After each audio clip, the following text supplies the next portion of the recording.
वालेकुम guys, page आगा movie में खुशामदीद।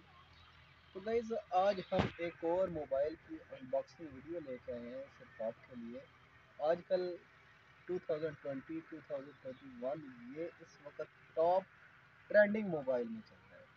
Techno का बनाया हुआ मोबाइल है जी नाज़रीन। आप वीडियो के हैशटैग से और मेरे हाथ में पकड़े हुए मोबाइल से जान तो रहे होंगे, ये पोवा सीरीज़ का मोबाइल है इस वक्त मेरे हाथ में, जिसकी जो स्पेसिफिकेशंस है इतनी कमाल है कि शायद आने वाले 3 से 4 साल में अब तक इससे लेटेस्ट मोबाइल कोई ना आए।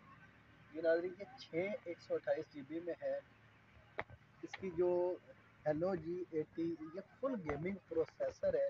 ये सिर्फ बनाया ही पबजी और दूसरी चीज़ों के लिए गया है, दूसरी गेम्स के लिए।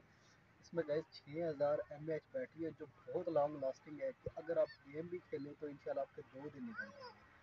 उसके बाद मैं आपको इसकी शक्ल दिखाता हूँ। नाज़रीन बहुत खूबसूरत इसकी शक्ल है, देखिए। मैं इसको भी ऑन करता हूँ।